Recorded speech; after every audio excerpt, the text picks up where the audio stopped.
Welcome to the deep dive. So yesterday, August 27th, 2025, wow, the football world got hit by something pretty major. We saw an event that sent, real shockwaves, didn't it? From Grimsby all the way to Manchester and probably, well, everywhere else too. Just picture it. A legendary club, a titan of global sport, essentially brought to its knees by an underdog from England's fourth tier. It's an incredible story of unexpected defeat, yeah, but also brutal honesty from a manager and a giant club suddenly facing, well, a massive crossroads. It really is. And look, this isn't just about one football match. As dramatic as it absolutely was, what this gives us really is a fascinating, almost, a perfect case study. It's about that incredibly fragile balance between individual brilliance, all those star names, and genuine, hardworking team cohesion. Grimsby Town just showed everyone the immense power of a unified team working together. While Manchester United, well, despite having this galaxy of stars, they just seemed to crumble under the weight of individual efforts, not collective will. It's a really powerful lesson, I think, for any team, in any field, trying to find its footing or maybe redefine its purpose. Exactly. So our mission today is to properly unpack this pivotal moment. We want to understand why it happened, what it genuinely means for Manchester United going forward, and maybe most importantly, what lessons you can draw from it, whether you follow football closely or maybe not at all.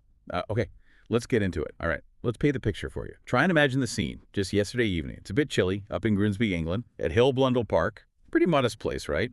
Oh, yeah, tiny compared to Old Trafford. Yeah. About 9,000 capacity. Exactly. And this stadium, usually pretty quiet, suddenly finds itself hosting one of the biggest names in football, Manchester United. You've got Grimsby Town, a gritty League Two side that's the fourth professional tier in England, a team whose entire squad, the value is just a tiny fraction of United's. It's stark, isn't it? Their whole annual budget, apparently, barely covers the wages of maybe one single United star player. Yeah. So by all accounts, on paper, this was meant to be, routine, a straightforward win for the Red Devils in the League Cup, just a formality. It really was the classic David versus Goliath setup, wasn't it? Perfectly. On paper, the sheer scale of the mismatch, it looked almost, well, comical. You have Manchester United, a club just steeped in glory, 20-time English champions, facing a team literally 72 places below them in the English football pyramid. 72. Yet, on this specific night, every single prediction, every expectation, it was just thrown out the window. The script flipped completely, dramatically. And it's just a perfect, almost poetic illustration, really, of how raw grit, that sheer determination, and a collective, unified spirit, how sometimes that can just completely overwhelm individual talent and all the history and pedigree. So they definitely flipped the script. How did that actually play out on the pitch? Because it wasn't just a close game, right? We saw United find themselves absolutely stunned, going 2-0 down, and that was within the first hour. Yeah, and what we saw wasn't just, a bad start from United. It felt more fundamental. It was like a clash of philosophies playing out right there on the grass. Grimsby, under their manager David Artell, they had a really clear, really actionable plan. Which was? Press high, really get in United's faces, force them into errors, and then capitalize relentlessly on set pieces. Their energy, their relentless style, it wasn't just effective. It basically exposed this shocking lack of cohesion and intensity from United. They looked sluggish, didn't they? Totally sluggish, disjointed, almost lost at times. The Red Devils, normally known for attacking flair, just weren't there.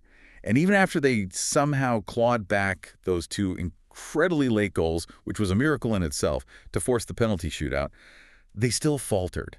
In the cruelest way possible, really. That penalty shootout, record-breaking, wasn't it? 12-11. Yeah, 12-11. An astonishing 23 penalties taken in total. It just amplified the embarrassment, didn't it? Absolutely. You've got experienced internationals out there, players who've played on the biggest stages, and yet they just couldn't match Grimsby's composure under that kind of intense pressure. What do you think that tells us about, individual talent not always translated into collective nerve when it really counts? Well, it highlights that massive difference, doesn't it, between simply having a collection of talented individuals and being a team, a true cohesive unit. Grimsby were exactly that. They were a unit executing a very clear strategy, sticking to it. United, for all their superstars, they honestly played like a group of strangers just struggling to connect. And that lack of composure in the shootout, which is usually, a pure test of nerve, it just perfectly capped off that narrative for the whole game. So the final whistle blows, The shock is palpable. You could almost feel it through the screen. And immediately, all eyes turn to Ruben Amorim, Manchester United's manager. 40 years old, Portuguese. He only arrived in November 2024. Came in with this big reputation, tactical innovator and all that. But his comments after the match, there at Hill Blundell Park. Wow, an absolute bombshell. Left everyone stunned. He didn't just critique, he laid bare the soul of his team, or at least what he saw as the problem. Brutal honesty. Incredibly sharp words. Completely unapologetic. He cut right to the core of what he saw as the fundamental issue. He stated it quite clearly. The best players lose because a team can win against any group of individuals. Powerful stuff. And then he went even further. He said Grimsby was the only team on the pitch tonight.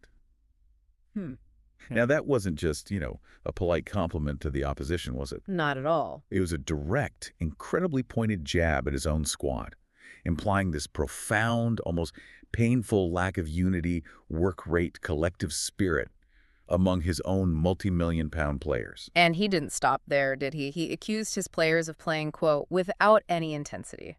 Said they were completely lost. And then there was that really interesting bit when the press pushed him on what he meant by his players speaking really loud. That was cryptic. Very cryptic. His response was just as mysterious. I think it was clear for everybody what happened today. What do you make that?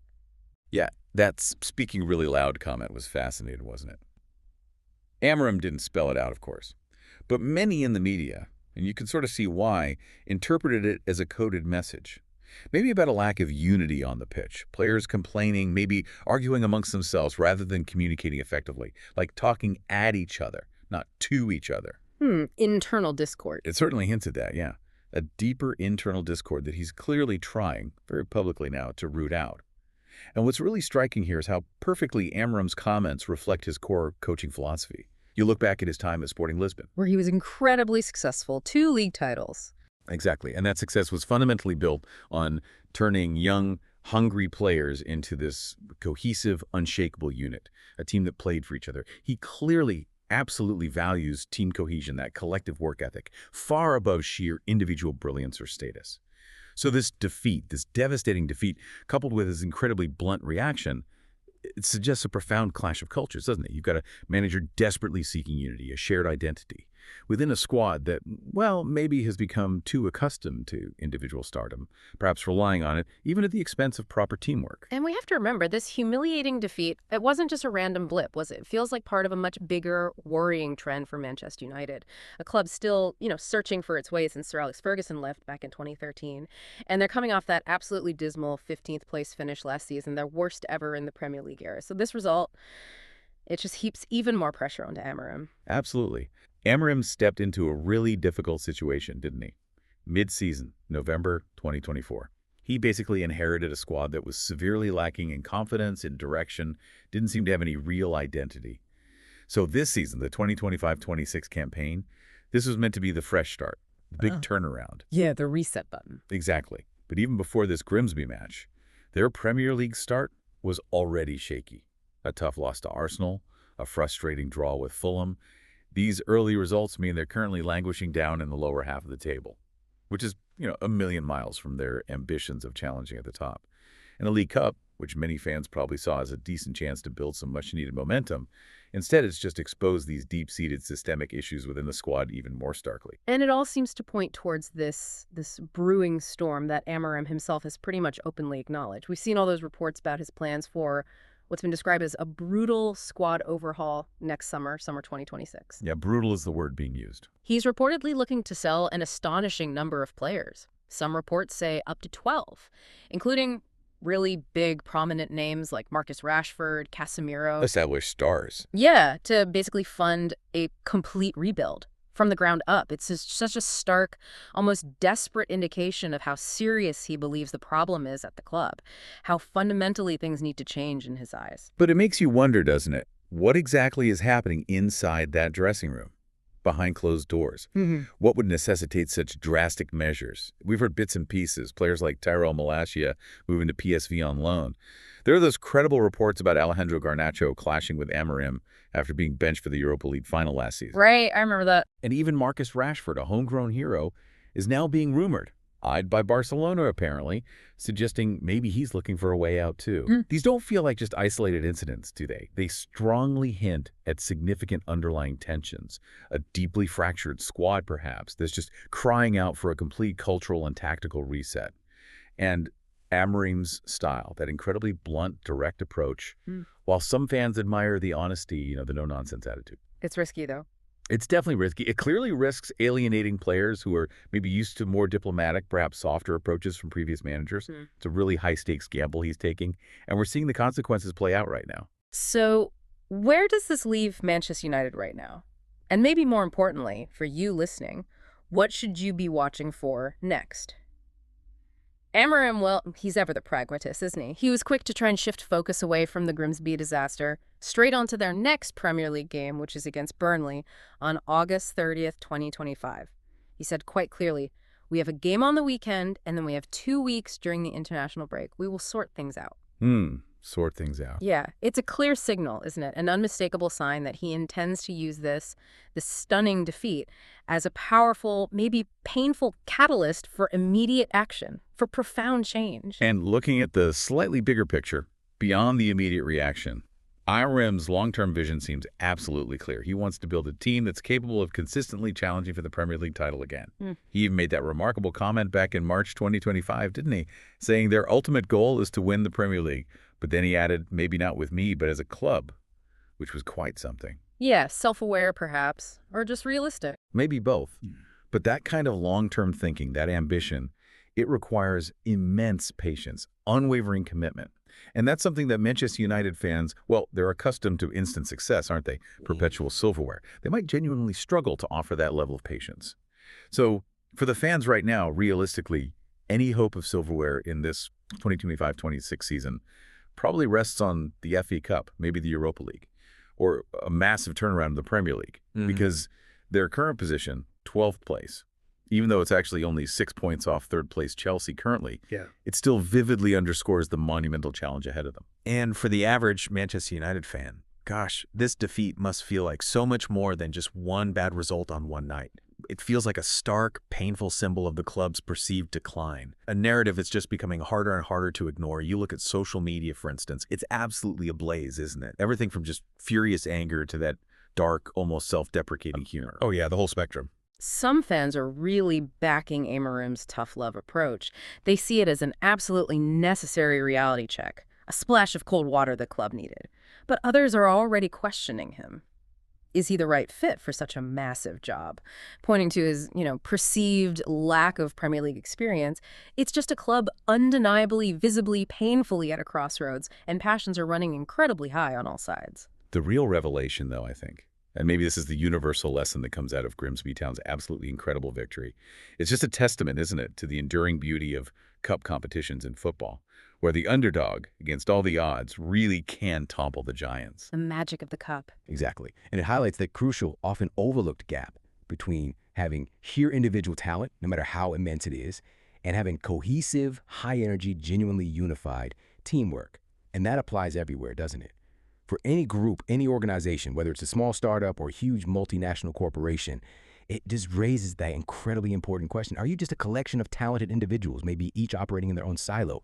Or are you a truly unified collective team moving together with a shared purpose and an unbreakable spirit? So what does all this ultimately mean? Well, Manchester United's shocking loss to Grimsby Town on August 27th, 2025, it will undoubtedly go down as a defining, probably quite dark moment in their incredible history. Ruben Amorim's blunt, unflinching critique, calling out his players' lack of intensity, praising Grimsby as the only team on the pitch that has sparked a fierce, passionate debate right across the football world. Is it the sign of a manager who's unafraid to confront really uncomfortable truth and take decisive, maybe unpopular action? Or is it perhaps an indication of a squad that's deeply, maybe irrevocably fractured, just unable to pull together when it matters most? As United gets ready for their next league match against Burnley and then heads into that crucial international break where Amorim promises they will sort things out, the pressure on every single person involved at that club is just immense right now. Yeah, in this pivotal moment, this dramatic cup exit, it really isn't just about football, is it? It serves as such a powerful illustration that true, sustainable success often comes not from having the biggest budget or the most star power or even the most illustrious history, but it comes from collective hunger, genuine unity, an unyielding, shared purpose, and a really stark, compelling reminder, I think, that even those celebrated successful institutions, they can fundamentally lose their way if they forget or maybe abandon the absolute fundamentals of cohesive teamwork and collective effort. So, for you, thinking about everything we've explored in this deep dive today, maybe the most interesting question to ponder is this. Where do you see that crucial, often delicate balance between individual brilliance and collective cohesion playing out? In your own pursuits, perhaps in your own team, at work, or just in your professional environment generally? How do you ensure that the talent around you forms not just a group of individuals, but becomes a truly unstoppable force, a unified entity that can overcome any challenge, even maybe its own Goliath? It's definitely a thought worth exploring long after this deep dive concludes.